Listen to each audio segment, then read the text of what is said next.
Hello, good afternoon, everyone. And for those who are watching us from different time zones, including my guests for today, good morning or good evening for those in the other time zones.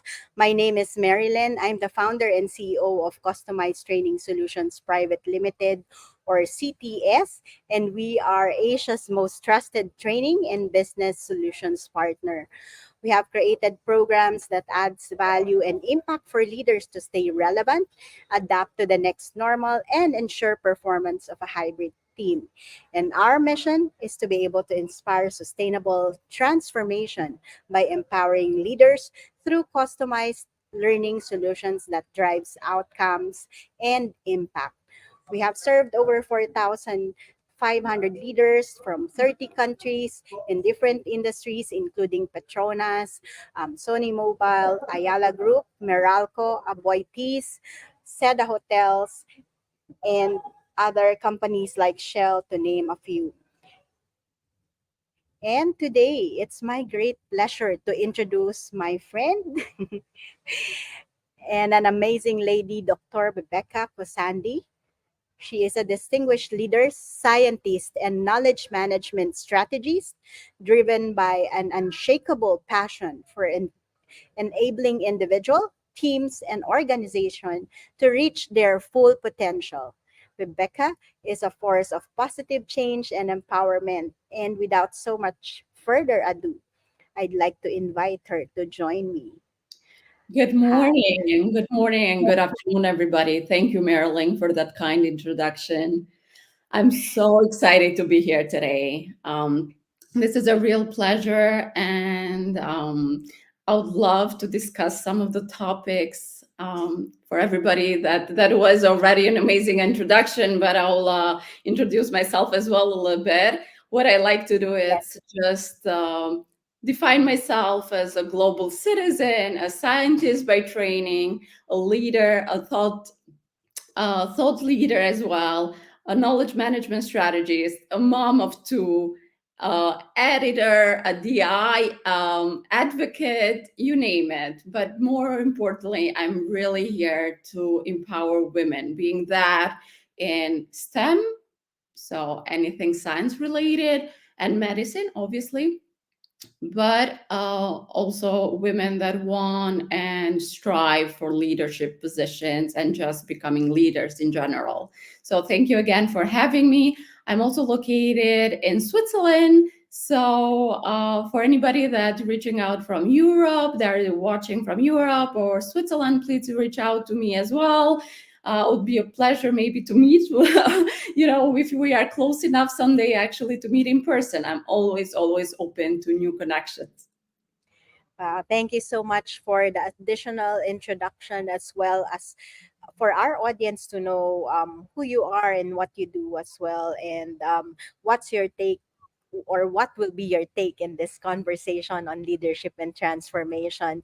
And I really appreciate you taking time to have this conversation. And just for the purpose of our audience, I actually get to know you through Rajesh. So thank you, Rajesh, Yes. for introducing us, and Dr. Pushpa, of course. And we were actually talking about knowledge management and productivity during that time when we met.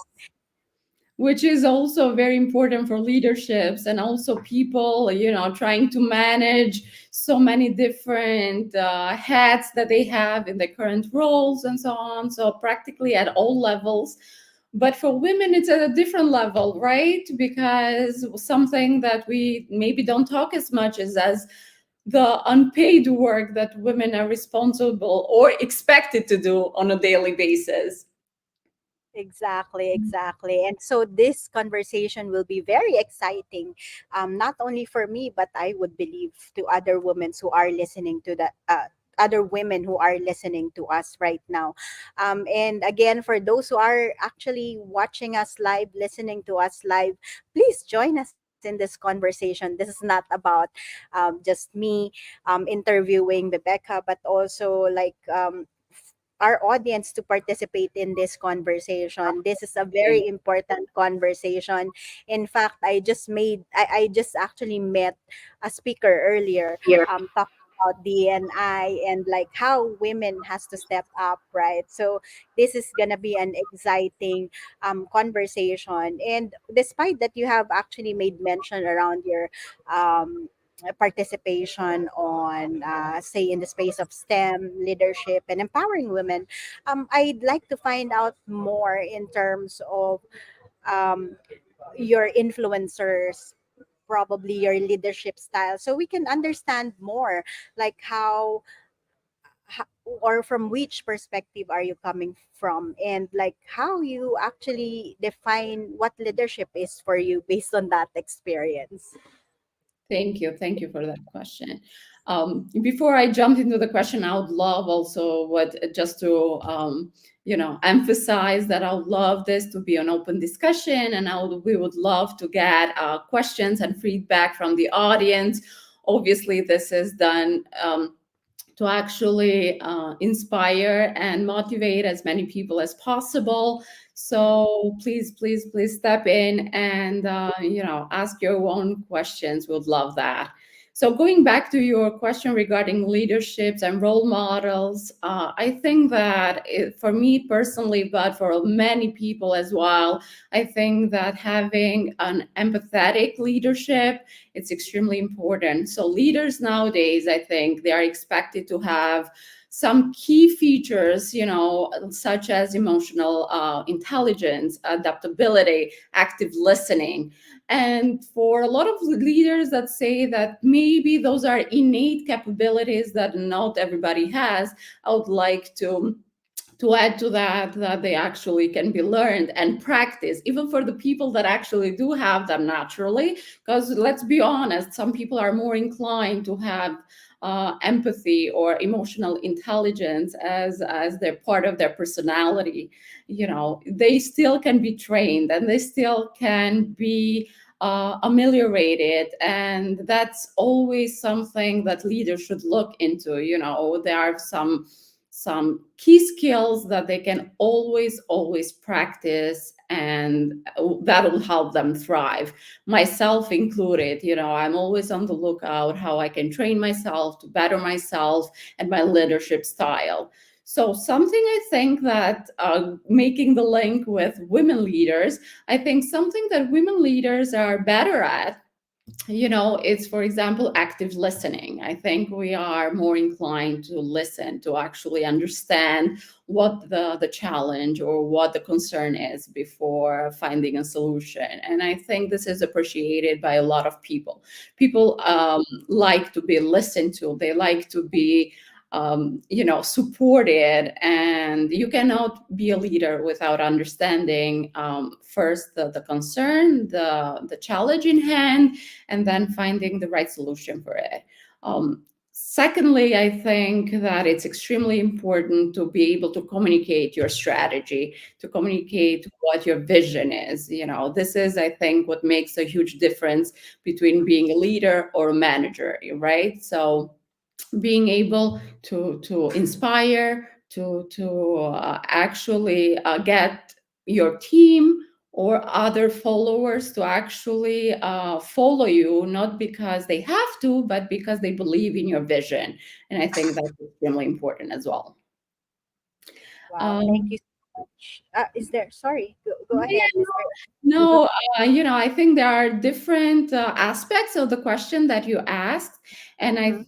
think that I want to emphasize also, because transforming and training, it's also what you do for a living. So I would definitely recommend to all the audience, that it's also looking to find ways to train themselves and ameliorate themselves, and maybe pinpoint, their weakest points, and where they can, that we are there to support as well.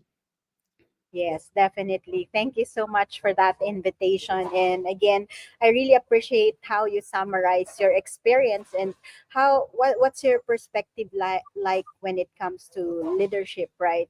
And I really appreciate. I mean, like we've been hearing a lot of leadership skills, and what the pandemic has brought about in our life is really to be able to focus on, as you've mentioned, emotional intelligence, adaptability, and active listening, as you summarize it. And Yeah. that's basically about what leadership is all about, right?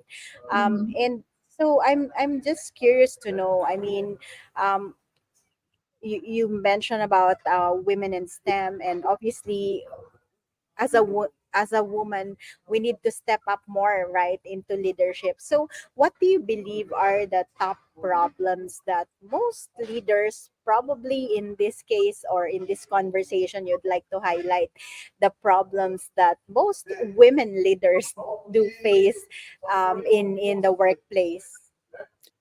Yes, thank you. That's an extremely important question to tackle in every team and discussions that we are having, especially as women representing other women's maybe that they don't have a voice around the table. So for me, it's talent retention.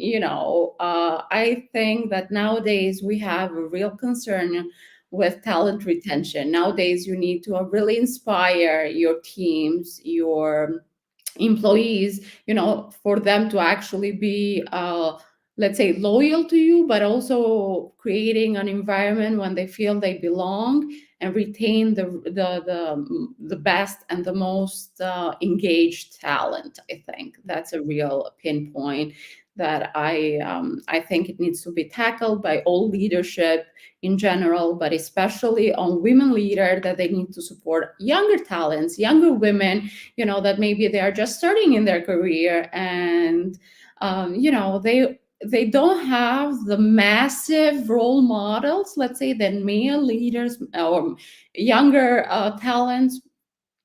And but you don't necessarily have to be a woman leader to actually support younger females. You can, I think it's extremely important to be an ally. So always when I, for example, we are connected for a few years now, and you know that on LinkedIn, for example, which is one of my most loved platforms to actually post, create content, be a creative regarding topics that are close to my heart, such as this one. I think that allies, any sort of DI subject, cannot be tackled without having men being on board. So oftentimes I think that women organizations think that only women should support other women, and I think that's not necessarily true, and it's counterproductive. So I think it's extremely important to have male leadership also help and support with sponsorship, with mentorship, with talent retention and talent progression, being that in the corporate ladder or just getting creative, maybe supporting also female entrepreneurs. That's also another way that you can support young talent, for sure. Mhm. So you've mentioned around talent retention. Mhm. Did I miss anything? Did you mention about supporting younger talents as one of the top problems leaders do face as well? Yes, so this was one of the topic, which is obviously very close to my heart, but they are other topics that leadership faces, such as constant transformation, nowadays also. So another topic that, I'm very passionate about, it's knowledge management, and this goes hand in hand with organizational changes. And currently, I mean, for many years, but especially in the last few years, maybe since the pandemic, I think most organizations have gone through a massive, massive organizational transformation, being that digital transformation, being that people and organizational transformation. So I think this constant change can be overwhelming for a lot of employees, but also leaders that have to just organize and lead these teams in times of constant change. So I think that's also another major you know challenge for leadership nowadays. Very true. I mean, like, not only you've mentioned about talent retention, and again, like, that's always, or that's what I commonly hear. I mean, when it comes to the top problems that most leaders do face in their organization, whether it's public or a private uh, organization, right? And again, that starts with, like, how are you actually addressing all this? And you made mention around supporting younger generations or talents, as well as like key to these challenges, or key to actually opportunities at the same time, right? In order to be able to address all these challenges. And again, like, during the pandemic, a lot of organizations has changed a lot, and we will continue to face a lot of changes. And what's very interesting in what I call the next normal is Exactly. actually is Actually, actually it's now normal, it's never the next anymore, in my personal opinion. We are living it currently. And I think true. we're living it for a couple of years already. But I think we cannot even envision what the next normal is, when we see the huge leaps in advances like AI and so on. I think there are there are challenges that are coming our way that we are not even aware of. Exactly. And you've mentioned around organizational changes, which is definitely happening faster than we used um, to have, right? Even before the pandemic. And that's very interesting because we really have to keep up, as you've mentioned, right? And I remember the conversation I had just yesterday about this change management, since you've mentioned around the challenges around organizational changes, right? That, nowadays, we really have to run faster just to be in place or in the same position that Exactly, we are. And exactly. that boils down, or that goes back to what you've said, like, we need to keep up, we need to, like, To keep up as work leaders, fast. organizations. And then Okay. maybe a link that I didn't make earlier that it's extremely important for me to mention is that when I say talent management and talent retention, it goes Mhm. hand in hand with knowledge retention, right? Because Exactly. when you lose talent, you also lose their knowledge. You actually trained them, or they contributed to the success of your organization. Doesn't matter, private sector, private sector, public sector, NGO, small startup, doesn't matter really. Every single organization is concerned. When you lose talent, you lose knowledge. And that knowledge needs so much time to be replaced, if ever. In my And then there is also the link with the retirement, with the boomers retiring, which we've been talking about this for quite some time now. But really, most of them right now are either already retired or are about to retire because they are working a little bit longer than expected, for example. And then when their generation leaves the workforce, I think organizations nowadays are not prepared due to my own research in terms of knowledge management maturity levels of most organizations. They are not ready to actually lose that talent, and that also that tacit knowledge. um, we will be having actually a discussion next week regarding this in Davos, regarding tacit knowledge management in most organization. And I think it's extremely important and underrated how leadership it's not considering, or it's not preparing ahead how they'll manage knowledge retention, talent retention, and all the tacit knowledge that it's being lost when they lose this their employees, and with the constant change and turnover and so on. So Yeah, exactly. And that's very important. Knowledge management is important. And yet, I actually get to learn about it only when I had that conversation with Regis. But that was like probably like a year ago. Because I mean, like, it's something that not a lot of organization, like, I mean, I engage in a lot of research, surveys, and conversation with clients in different industries. And these are HR leaders that from multinational companies and conglomerates. And sometimes I don't even hear them saying about knowledge management and how they are handling that, which is very critical, as you mentioned, because like when people are retiring, right? Like how are the knowledge are retained as well, right? And that's very important because that's actually one of the top problems. One of the group COO I actually had conversation with, he said like, okay, that's one of the problem when like managers actually leave the organization. um, then they leave the new ones like unprepared for the work that they do because Even the nobody's best companies training with them.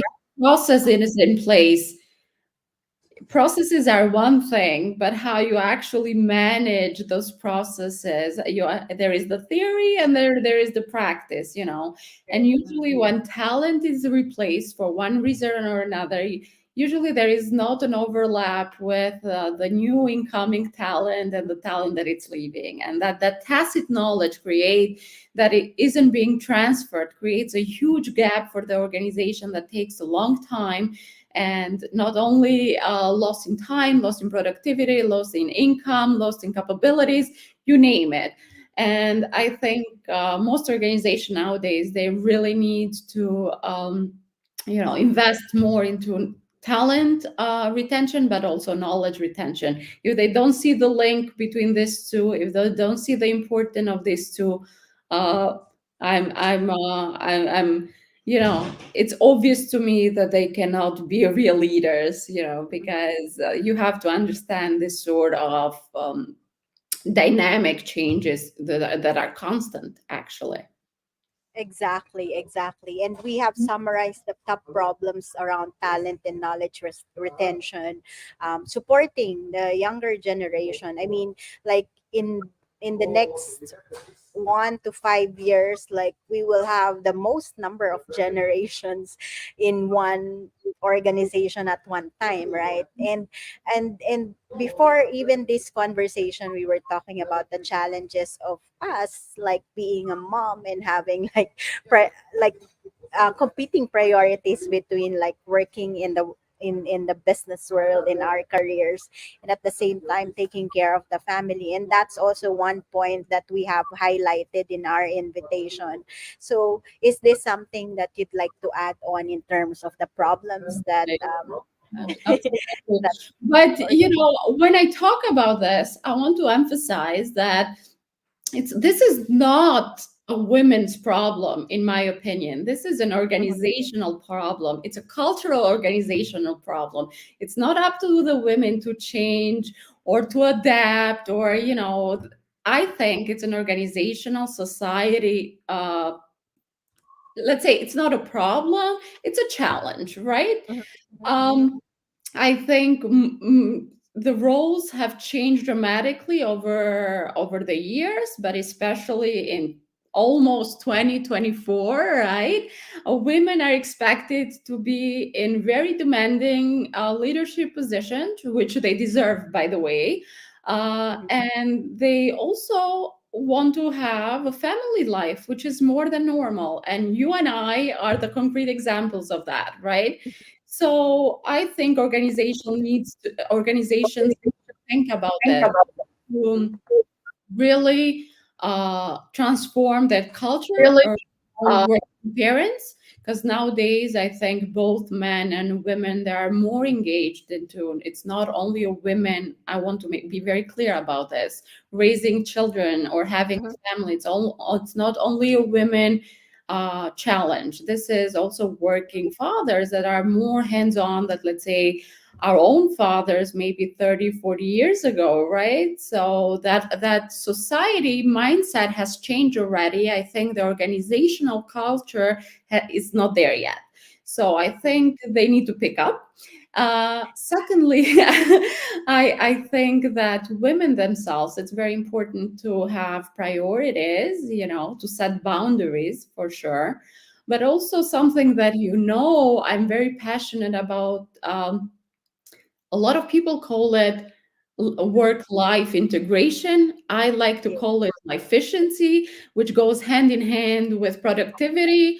Um, you know, we that's how we met, kind of, when I was part of this workshop regarding productivity, and I was one of the women leading the workshop, and I love to talk about productivity and efficiency go hand in hand. What I mean by that is you do not separate work and life.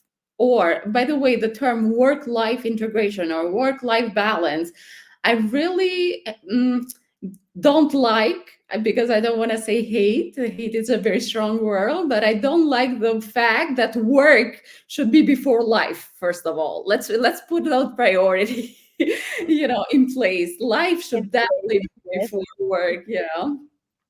And for me, it's extremely important to have this life. I think nowadays there are so many different roles that both men and women have, right? So when I describe myself, when I introduce myself, or when you do introduce me, um, there are my career portfolio. It's so diverse.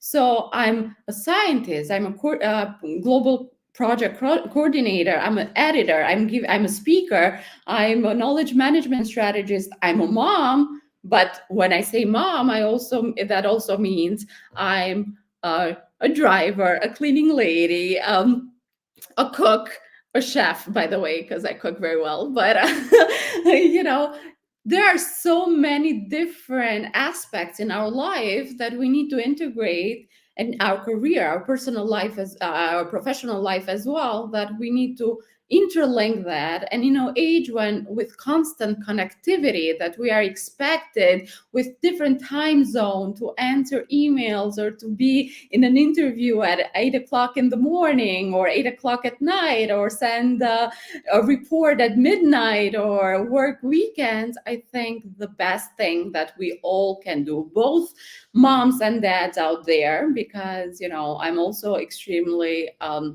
lucky to have a very supportive partner and husband, which is extremely hands-on with the kids as well, because otherwise I think it's impossible to actually juggle all the balls in the air. And I think there is a beautiful analogy that I like to mention here. It's about juggling the balls, and the analogy goes like this: that that some balls are made of plastic, some balls are when you are juggling, and some balls are made of wood, and other balls are made of glass. So just make sure to know which ball you can drop and which ball you can't. And I think once you have realized that, I think it's extremely important. I mean, you already figure it out. So this is the message I want to give to the audience, but especially to all the women listening to us. Just try to set boundaries and prioritize the balls that you are juggling every single day, which I know there are too many sometimes. Yeah, thank you so much for that reminder for every one of us, to know our priorities. And again, that goes back to the program that we have actually, where we met each other, right? Why we met each other around productivity, or more of life efficiency. I really love that. Instead of work life balance, we use life efficiency instead. And it's interesting. I really love this comment. I don't know your name. It says here LinkedIn user, but he said, like, I think we need to rephrase not an organizational or a female, but a human problem. We totally agree with you, and thank you so much for like sharing your thoughts with us, your insights. Yeah, Absolutely. I mean, this just reminded, I mean, there is a famous quote of Hillary Clinton at the UN, I think even back in the 90s, when she said that women issues are not women issues, they are human issues. So yeah. I think there are some limitation in the terminology that we use Mhm. for a long time, but even today. And yeah, they are definitely human. Yeah. and organizations need to be more human, and that goes hand in hand with a leadership, the style of leadership, and having more emotional intelligence within the workplace. Very true. And that actually reminds me of a conversation I had, like when someone actually shared with me this story of her boss, like saying to her, like, why did you hire humans? I'm asking you to hire employees, which is a very interesting and annoying comment at the same time, right? And like in another interview I had with Shireen and Joy actually made mention that, remember, as a leader, um, that you are working with human first before they're attached to whatever job roles they have, right? And Exactly. again, that goes back to the comment that our audience have shared with us from LinkedIn. Thank you so much for that. Again, human first, right? It's always like about humanizing the way we work as well, whether it's in a family or in a workplace, as we like sharing this concept, right? So I mean, in our conversation, while you're sharing the problems, you somehow already also answered some of the key leadership skills or capabilities that they must have, which is actually my next question. So, if anything, is there like any top three leadership capabilities or skills that you'd like to summarize in order for them to address the problems or the challenges that we have actually shared? And if there's any case studies, examples, or stories in your experience that you'd like to, to share to relate why you actually chose those top three leadership capabilities and skills. Yes. So, as you said, I already mentioned a few of them, but if I had to pick three, I think it will be adaptability, emotional intelligence, and creativity. You have to think. So, I think adaptability and emotional intelligence, we discussed it quite a lot this morning, but I Mhm. mean, we can always go back and use more concrete examples. I think something that we didn't touch is creativity. Mhm. Leaders need to be thinking outside of the box. They think, and they need to be innovative constantly. And then, for me, innovation usually it's linked with technical skills. So Mhm. creativity for me, it's like actually broader than just innovation. It can be also in communication style, in problem solving style. You just need to be creative. Try different things and see what works best for your team or for a specific employee. You never know. Just because a specific method or a specific way of doing things has been working in the past, that doesn't mean that that's the ideal way of doing it today, right? So I think combining adaptability and creativity can lead to a really also with emotional intelligence, just being empathetic towards the team that you are working with, towards the organization as well. So as a whole, um, I think that's extremely important. So I would say these 3 points, they are important and they also overlap. Honestly, I don't see having one without another. Exactly. Thank you so much for identifying and also highlighting these three important leadership skills, which is adaptability, emotional intelligence, and creativity. And again, there's a lot more skills, and we have discussed like quite a number of it in along the conversation. So, but again, these are like some of the um, capabilities and skills that you'd like to highlight as well in order for them to be able to stay relevant and thrive in this next normal. And before I ask the last questions, I might want to reconfirm to make sure that we have actually discussed the last point in our invitation on how to create and develop a career portfolio as a leader. Yeah, exactly. So I think based on it a little bit, giving myself as an example, but there are plenty of examples like there. So, for people that want to understand better, what I mean by career portfolio really is just a terminology that is used more and more, but has been actually implemented for a long time by many leaders. What I mean by that is that has been maybe decades now, maybe 1 to 2 decades, that people already started slowly, like not actually the goal in a career wasn't going up the career ladder. There was no ladder anymore, right? Or just because the path to actually get where you want to be, wherever that is, it's Mm-hmm. very diverse nowadays. In most organizations right now, I mean, I hear this all the time by HR leaders or just people that are very engaged in this, is that in order to move up in an organization, sometimes or often you need to move out, right? And, maybe 20, 30 years ago, that wasn't the case. People would stay in the same organization for maybe even their whole career and then just go up the steps. Um, Nowadays, I think more and more leaders, but not only, I just heard myself. Um, so more and more people, they are actually working in parallel. So they have different responsibilities, as we described ourselves, right? Um, and this is a career portfolio, in my opinion. That's what a career portfolio actually means. You Mm-hmm. can be, let's say, a professor. You can be, but a professor can be also a writer. You write scientific papers, but sometimes you are an editor because you also edit other people's work.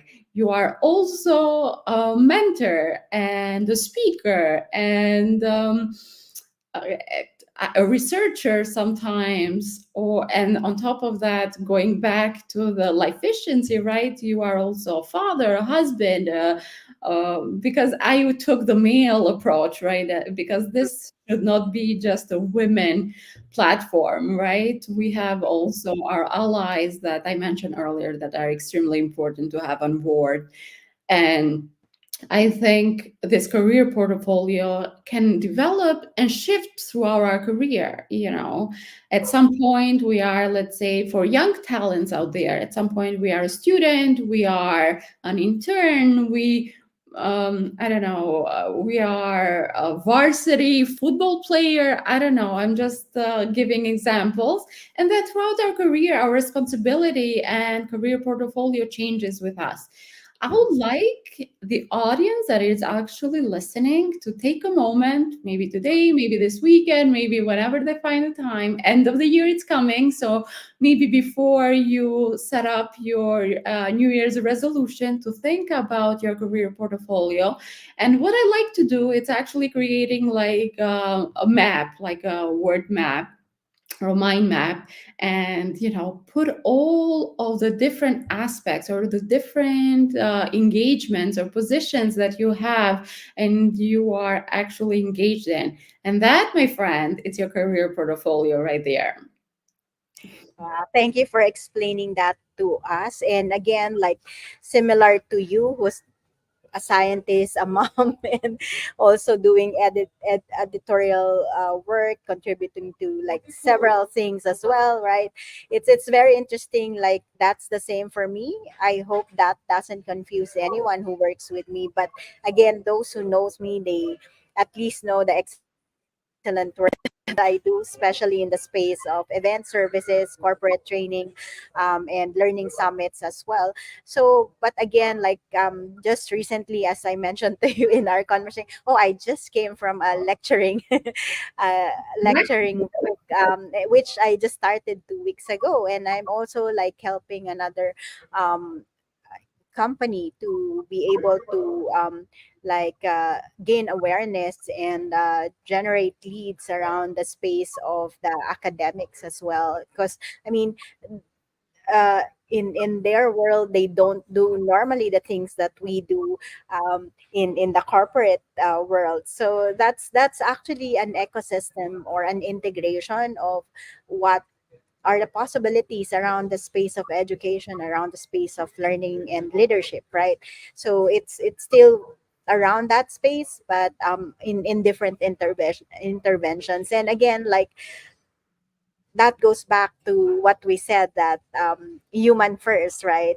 Before whatever role they tag us in, we're human, right? And Exactly. so we play different roles in whatever we do. And so, like, just have a reminder, I mean, just be reminded of that as well. And that's where you actually started, right? That and that's what I remind my students as well, that, if anything that you will have to remember in the lectures that we do, it's really like going back to what human actually wants, right? And that goes back to what you've said, that people like to be listened to. They want to be supported. They want to feel that they are understood and that they belong, right? Exactly. Sorry Exactly. about And noise I hope in a this conversation in a public place. So sorry about that noise. okay. And What so, I was saying was that I hope this resonates with a lot of our audience, and I would love to hear also some feedback, or if they have any questions, we would love to take any of that for them and us to feel more engaged and included with them. I think it's also putting uh, those leadership skills into practice, right? So exactly. would love to hear from them, either Yeah. now So or whether, after this yeah, discussion, please. Yes. exactly. Whether they're watching live or on a replay, please feel free to let us know if you have any questions, any aha moments from this conversation. And I would like to thank Bless for the love that you shared with us. Thank you for sending your love. And that leads me now to my last question to you, actually, that if you have a magic wand and can use it, what will you do with it?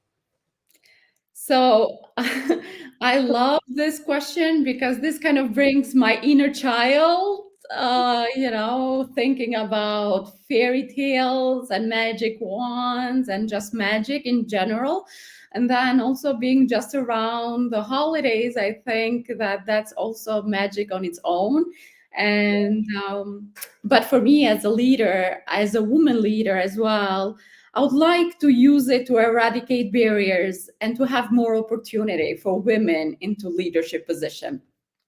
Being that in STEM, so being women that they are researchers, but they don't necessarily get to the professorship position, or being leaders that are very good at what they do in the middle management, but they never get at the top management position.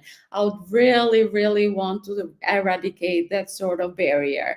Doesn't matter if we call it the glass ceiling and all of that. Those are terminologies that, in my personal opinion, those are outdated as well. But if I had a magic wand, that's what I would want to see.